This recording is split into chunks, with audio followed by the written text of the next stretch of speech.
Saudara-saudara yang terkasih dalam Kristus, ketika saya kuliah, prater dulu ya, saya cukup anaknya hyperaktif ya gitu ya.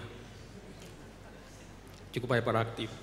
Dulu waktu di kelas, pernah suatu kali dosen menegur saya, karena saya memang agak berisik gitu ya. Jadi ada dua frater dulu, saya satu lagi teman saya sekarang sedang tugas di Kalimantan. Itu termasuk anak yang aktif sekali gitu ya di kelas ya. Lalu ditegur oleh dosen kitab suci saya, namanya Pak Frans Borgias. Itu suaranya kecil, lembut gitu kan. Dia negur pakai bahasa Inggris kan. Dia negur pakai bahasa Inggris panjang dan lama gitu kan, tapi pelan gitu. Lalu saya yes saja gitu kan. Setelah itu selesai pulang, teman saya, aduh Riz, makanya kan jadi nggak enak kan sama ditegur sama Pak Frans gitu. Terus saya bilang, saya nggak tersinggung ya, saya nggak ngerti apa yang diomongin gitu kan. Jadi gitu ya. Ternyata jadi guru atau jadi dosen itu akhirnya terasa juga sulit gitu ya. Ketika para murid tidak mengerti penjelasan kita, setelah itu mereka bengong, ada juga yang aktif sendiri, ada yang tidur. Dan itu saya rasakan ketika mengajar di Marjuana ya, di sekolah, karena saya mengajar kelas 10, saya minta memang untuk mengajar anak-anak. Dan sulit bagi kita untuk menjelaskan secara terus-menerus ya, hal-hal pelajaran itu membuat mereka memahami dan mengerti. Seorang guru bahkan bisa kehilangan semangat dan bingung ketika anak-anaknya memang ada yang tidur gitu. Kalau tidur biasanya saya samperin, saya salam tangannya, selamat ya, enak tidurnya, nyenyak gitu. Biasanya begitu. Lalu saya kira menjelaskan dengan rinci dan detail kepada anak-anak memang agak sulit di zaman ini. Bahkan kalau dipikir-pikir, menghafal jauh lebih mudah daripada mengajar murid soal logika berpikir. Karena pelajaran saya biasanya pelajaran ilmu humaniora, sosiologi, PKN dan sejarah. Maka yang perlu di situ adalah logika berpikir dan atau kemaksud akalan yang biasanya saya ajarkan. Tidak penting jawabannya benar atau salah, yang penting adalah kemasuk akalan logika berpikirnya sesuai gitu. Karena kesalahan jawaban itu bisa kita pikirkan nanti gitu, tinggal kita perbaiki. Ada kalanya beberapa guru berkreasi atau menggunakan jembatan keledai ya, Bapak Ibu tahu ya jembatan keledai, untuk menyederhanakan sesuatu penjelasan. Sayangnya ketika cara ini dipakai, kedalaman dan detail pun hilang. Dan pertanyaannya, apakah murid atau guru yang kurang pandai dalam hal ini? Tampaknya ada sesuatu sebab yang bukan sekedar kepandaian otak atau kefasihan dalam menjelaskan ketika itu. Sesuatu itu mirip dengan rasa percaya, namun tidak sama dengan hanya sekedar pokoknya percaya saja. Harus ada semangat, harapan, relasi yang nyambung dan pemberian diri di dalamnya. Karena zaman sekarang mungkin akan berbeda dengan zaman-zaman dahulu. Kita harus bisa melihat faktor-faktor yang bisa memungkinkan anak itu mengerti. Kedalaman, kedekatan dengan para murid itu perlu dilihat juga. Relasi juga harus dilihat, membuat mereka semangat. Ketika berurusan dengan dunia pendidikan, saya paham dan menerima bahwa ada faktor X yang mempengaruhi keberhasilan proses pembelajaran, dan kita tidak selalu tahu apa itu. Maka harus proses pendalaman, melihat satu persatu anak. Ada yang kinetis, ada yang audio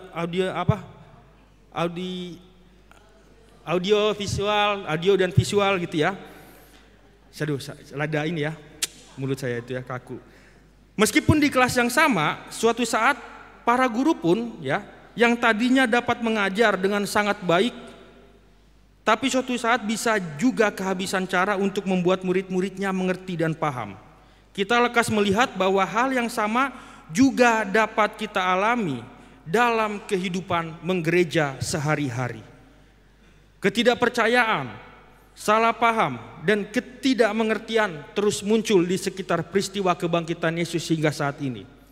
Kisah-kisah kebangkitan dicatat dengan baik oleh semua pengarang Injil, tapi sebagian memperlihatkan reaksi para murid yang belum mengerti, belum percaya, dan tidak segera mengenali Yesus yang bangkit. Dalam Injilnya hari ini pun Lukas mencatat bahwa Yesus tak cukup hanya menunjukkan tangan dan kakinya dan meminta mereka merabanya sendiri, tapi bahkan makan sepotong ikan goreng di depan mata mereka.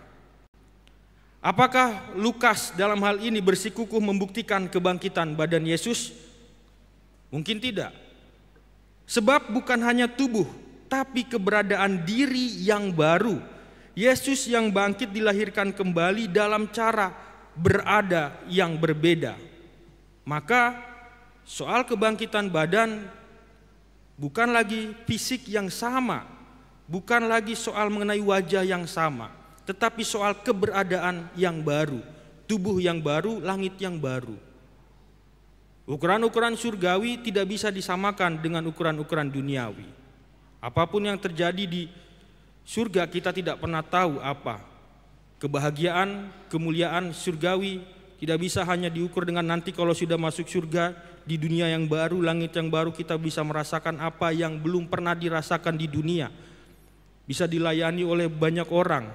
Apa ini itu kita nikmati. Bukan soal mengenai ukuran duniawi lagi. Kita tidak pernah tahu apa itu kebahagiaan surgawi. Namun kebahagiaan itu nyata dan kekal bagi kita.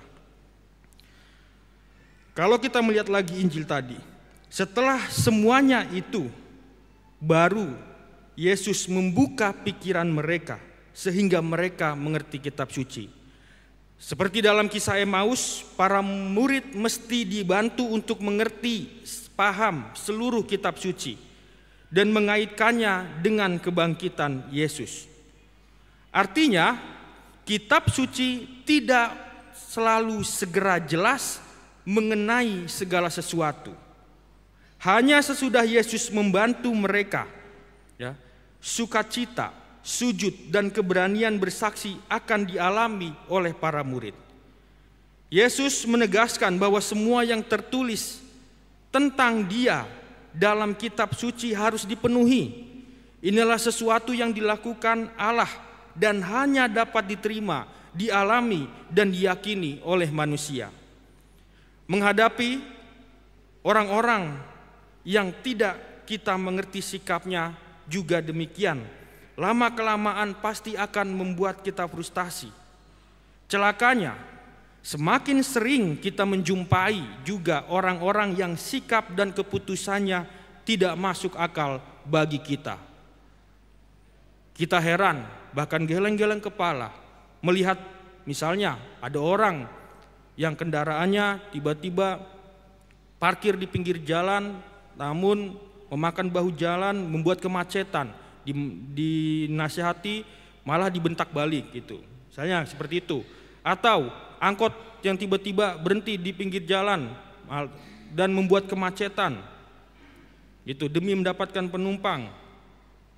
Atau juga tindakan kekerasan-kekerasan yang membuat kita tidak habis pikir akhir-akhir ini di dalam media sosial atau media massa kepada keluarganya, kepada orang terdekatnya, kepada anak kecil. Kita bisa berpikir, kita geleng-geleng kepala, kok bisa hal ini terjadi? Aneh dan membuat kita bertanya-tanya. Lebih menyedihkan lagi ialah jika ada keputusan orang-orang terdekat kita yang egoistis dan tidak menunjukkan sedikit pun rasa terima kasih kepada keluarganya sendiri, bahkan malah menyia-nyiakan. Semua itu membuat kita tidak mengerti. Akan tetapi pertanyaannya, bagaimana kalau semua itu harus terjadi di mata Tuhan? Bagaimana kalau kita harus menghadapinya? Sebab Tuhan sudah mempunyai rencana terhadap orang lain itu dan diri kita sendiri. Di wilayah abu-abu itu ada sebuah penyelenggaraan ilahi. Beberapa khotbah Petrus sangat mengagumkan hari ini. Khotbahnya dalam Kisah Para Rasul hari ini pun mengungkapkan hal-hal yang unik. Ia menyebut Yesus sebagai pencipta atau pemimpin kepada kehidupan, dan dengan itu ia menyoroti keilahiannya. Petrus menegaskan bahwa penderitaan serta kematian Yesus Mesias sudah diramalkan oleh para nabi. Mengetahui hal-hal ini seharusnya membawa kepada iman. Tapi banyak ada orang-orang yang tidak yakin akan hal itu. Sementara ia bisa mengerti bahwa penolakan orang terhadap hal itu adalah karena ketidaktahuan pengetahuan dan pengakuan atas apa yang terjadi pada Yesus adalah bagian dari rencana Allah. Semua yang dialami Yesus itu harus terjadi supaya kita bisa sadar dan bertobat, dan karenanya dosa kita pun dihapuskan.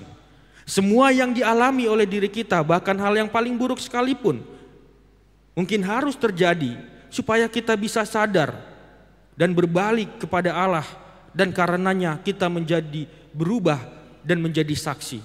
Ingat bahwa pertobatan, setiap orang yang bertobat pasti masuk ke dalam hal iman.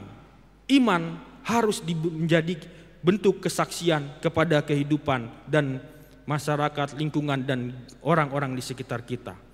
Rencana Allah justru sedang berproses. Manakala kita merasa hal-hal yang terjadi di sekitar kita seakan-akan tidak masuk akal dan tidak dimengerti. Peristiwa kebangkitan Kristus tidak sederhana bangun dari tidur. Kehadiran kembali Yesus yang real, nyata di dalam kehidupan kita tak tergantung pada kepandaian otak atau penjelasan jembatan keledai sekalipun. Bahkan kita harus bisa memahami dan peka menyadari Yesus senantiasa hadir dengan segala apa adanya pengalaman kita. Bahwa Yesus dengan cara beradanya yang berbeda kini masih berjalan bersama kita hanya dapat dialami, dilihat dengan kepercayaan penuh pada penyelenggaraan Allah yang luar biasa dalam hidup kita. Setiap keheranan kita terhadap sikap orang lain ternyata adalah bagian dari rencana Allah. Hal yang perlu kita lakukan ialah setiap saat mohon agar Yesus mau membuka pikiran kita terhadap rencana Allah itu, supaya kita memahami kitab suci dan lebih-lebih menyerap maknanya bagi kehidupan kita masing-masing di setiap kita mendengarkan bacaan-bacaan itu, apalagi dalam perayaan Ekaristi. Sebab semua yang tertulis dalam kitab kehidupan itu harus digenapi agar kita pun kelak sampai pada kebangkitan yang mulia. Marilah dalam doa-doa kita minggu ini memohon agar Tuhan senantiasa membuka pikiran kita agar mengerti makna kehidupan kita masing-masing, perjalanan hidup kita masing-masing, kitab kehidupan kita, dan kitab suci memberikan makna yang mendalam sehingga bukan lagi kita yang membaca kitab suci, tapi kitab sucilah yang membaca kita untuk memaknai kitab kehidupan. Tuhan memberkati.